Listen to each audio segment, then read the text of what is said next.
So building a growth mindset or having a self-development regime for leaders is extremely crucial and very critical. But the way leaders should develop themselves or learn something for growth is very, very different from the way normal folks have to learn and self-development themselves. So what I've understood and learned that there are two distinct types of ways or perspectives that leaders should prepare for themselves, which actually allows them to develop themselves and grow themselves and become very, very effective and constantly be on the edges of the latest or the new things. Because remember, they have a job to lead people. They cannot be proactive. They cannot be reactive in their responses. They have to be able to see the future, create a future, and then reverse engineer the action plan and then give it to their team so that the team can work and execute it. That's what the leadership job is all about. So there are two things that I've learned and understood. So one is this building a mental model. You see, most of the growth happens on the peripheries of technological advancements. It happens at the intersection of various fields and various technologies. Steve Jobs was able to build this beautiful company and this great line of products because he was exposed to Zen and motivation. He was exposed to Zen methodologies or spirituality. And this concept of minimalism, wherein you discard the unnecessary things and only focus on one very important thing, that philosophy was built into his behavior and his psychology. And that was later on transferred into the products that he built and into the company as a large that he built.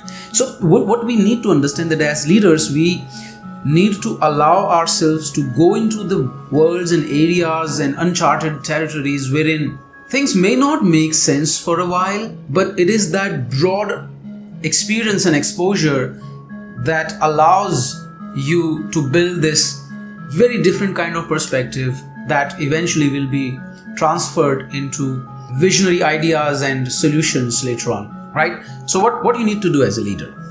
You need to allow yourself to be exposed to information without having filters. So consume information, consume data from various fields, unrelated fields, and allow that information to come into your mind without having filters. Once you do that, once you allow that information to come to your mind, your brain starts functioning in a very different way. You allow that whole information to merge with each other, mesh in a way, and then you will start finding patterns. There are patterns that will start emerging out of it. You'll be able to connect the dots and see how things are related to each other, how things are connecting with each other in a very unique and a new and a very creative way that normal people are not able to see. And that is where your creativity will come out. So that's a kind of very constant endeavor that you as a leader has to consciously put yourself into, right? That's one part. Once you are able to consume that information, allow that to connect with each other. Once you are able to connect the dots, once you're able to find out patterns, then you need to be able to project all of that into the future and see how things are going to look like. And that exercise basically is to have a vision or is to come up with a future situation which at the moment does not exist. People are not able to imagine that, but you have this unique ability now to be able to imagine a future, but you also have the ability to be able to form that future and build that future, right? So this is one. Consume information without having filters. Allow that information from different fields, very unrelated fields, to come into your brain. Find out patterns in that information, in that trends. Connect the dots and then use all of that to project into the future and see a vision of a world that it would be. It doesn't exist at the moment, but you're able to imagine and visualize that. So that's like one half of the battle. Then you have to focus on building a leverage in order to create a plan or a strategy to create that future. It doesn't exist at the moment, it exists in your brain, but you have to build systems and processes and skills in order to be able to create that vision for yourself or for your team. Now that will involve or include some skills that you as a person will build. It can be around technology, for example.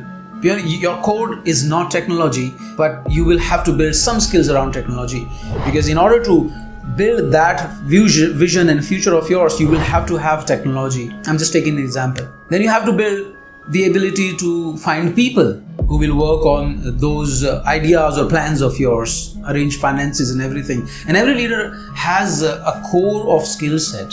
We are not great at everything, right?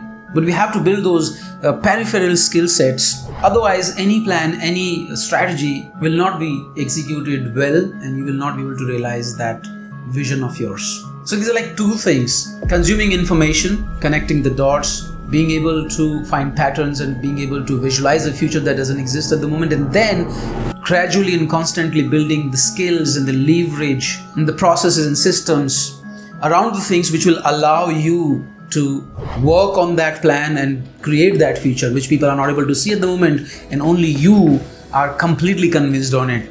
And that's how leaders should self-develop themselves. That's how leaders should train themselves very constantly if they want to do justice to the job.